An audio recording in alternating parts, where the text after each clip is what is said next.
Hello, this is Sue from S Creations.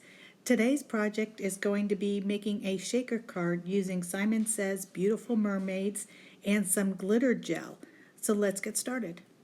The first thing we have to do is the background because that takes the longest to dry, and I did do it on watercolor paper because there's going to be so much moisture from the glitter gel. Purple tape is our friend when we're using the glitter paste. We want to make sure that the stencil stays as flat as possible, and if any does get on the stencil, on the tape, it's easy to clean up. Being left-handed, it's hard to find a spatula that can work for this, and I actually got it out of the baking department, and I have to use the back side as a lefty. I know this isn't the normal way to do an offset knife, but for me, that was the only way I can get this product on there easily and still be able to glide it. Since it was such a large area, not a stencil, there's a lot of lines and kind of hard to get rid of all of it. But since it was a background, I'm okay with having it. You can see a little bit there. Since I used a glass mat, it's real easy to pick up. I just have a bowl of water that I put the stencil and the offset knife in, and then I used a paper towel to just pick it up, and you can see it picks up all the glitter, and what's left you can use a Swifter to pick up the remaining part of it. And Gina recommends that to seal this up for future, just put some wax paper on the top before you seal it, and it makes it real easy to take on and off the next time you go to use the glitter paste. For this card in particular, I kind of wanted to talk about using the Spectrum Noir pens. I had a lot of trial and error with the different colors and trying to get them to blend. One of the solutions that was shown in various YouTubes and from Crafter's Companion is known as the kind of like the kissing of the pens. And so I kind of want to go over that and show you how that works. For this, you can see that I did a dark purple, and then I went to go blend it to the next shade, and it did not blend the way that I wanted it to blend. It just was too stark. So here you use like a kissing method, and you just take the darker, and you take the lighter one and just tap it onto the darker one and blend it out, and then you'll get the lighter one after a while. So you'll get that PL2 fading out into the next one. So each layer, you're going to grab the one before, kiss it to it, and then blend it. So here I'm doing the lightest one, I think it's a PL1.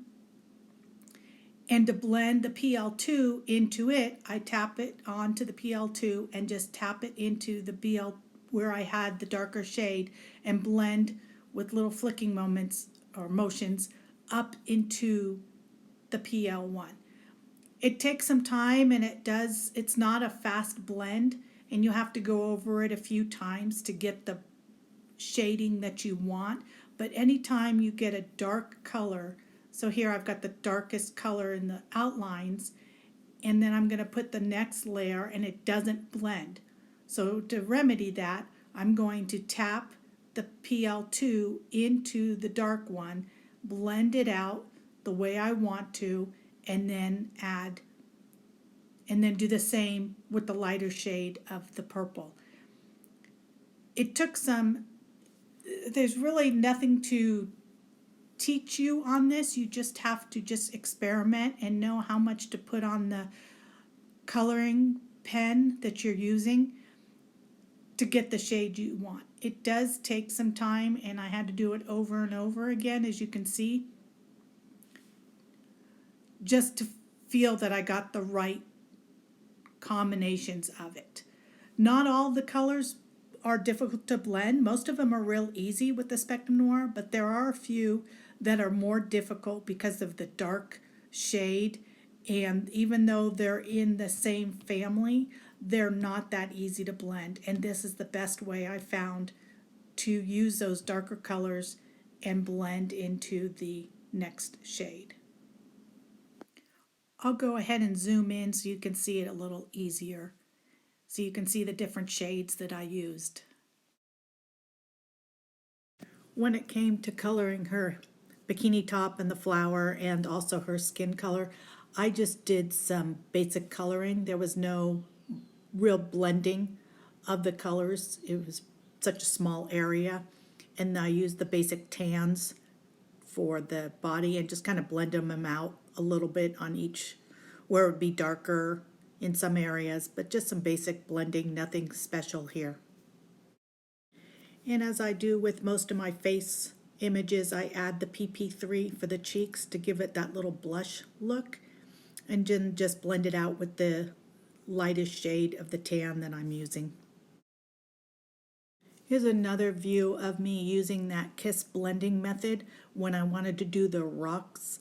I had two colors and the darker color just didn't blend exactly the way I wanted, so here's a good opportunity to try that technique. And you can see that it lightens up the darkest shade and blends it into the lightest shade by creating its own medium color shade. And this is a good example of how it worked. When it came to coloring the hair, as most people know me, I'm a very basic, traditional, just use the basic browns and blonde hair. But for the mermaid, I kind of went out of my wheelhouse and I went on Pinterest and I found a pink, purple, and blue color mermaid hair.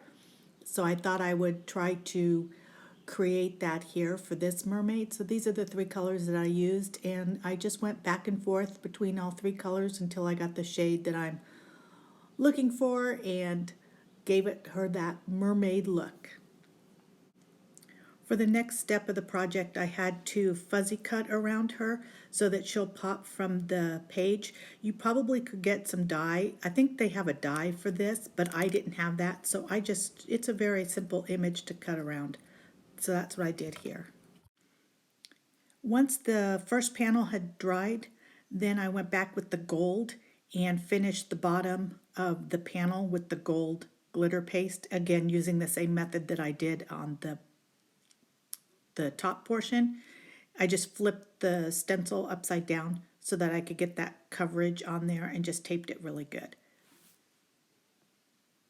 Once that was dry, which was actually overnight, I then was able to cut it down using my Cuttlebug to the size that I wanted for the back of my panel for the shaker card. Now this is something that I just tried just to see how it was going to work. I took some StazOn, which is a product that you could use on the acetate, and then I stamped all the little images from the stamp set, like the little fish and the seahorses and the greenery with that StazOn. It doesn't smear on the acetate. I found that that's the best ink to use for stamping on that. And here it is. I showed you with the yellow background just so you could see the image a little bit easier. In order to wipe off the StazOn on the inks, I have some Hero Arts product that really cleans it off good from your stamps. And this will be lesson number, 500 of things not to do. I used the alcohol markers on the side that I used the StazOn, and the alcohol counteracted with the ink and it blended it, so now I have a black fish. I did not realize that the alcohol would blend like that. So what I did was I flipped over the acetate. Now I'm coloring on the other side with the alcohol markers, and I had no more issues of it blending. And once the acetate was dry on the other side, the StazOn was dry, it didn't smear anything, but you put it with the alcohol pen and it just became black. So my suggestion, flip it over, color on the other side, any colors you want. I tried to use bright colors so that it would show up against that background that I created. So I used yellows and reds and oranges and bright blues. And once that was done, then I went in to create my border around everything, and I'm using some Kraft ink from Gina and a stencil, and I'll put the name of the stencil down below, but the Seashells. And I just used the picket fence brush, and I started lightly doing it, but then I realized I wanted a little darker of the Kraft color, so I went a little bit heavier on that just to get more of that seashell color. So I went over it quite a few times just to get that vibrant color that I was looking for. So I attached the mermaid to the back of the front card just with a little bit of liquid glue just on the bottom of the image. So she's going to kind of be like floating over the acetate when I put it all together.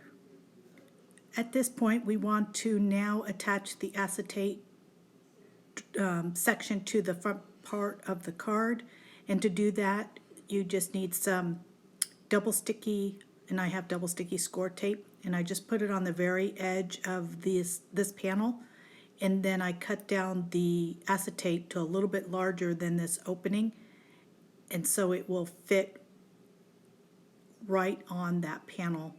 And the mermaid, because I centered the designs, the mermaid sits in between all these images, so it makes it look like they're around her.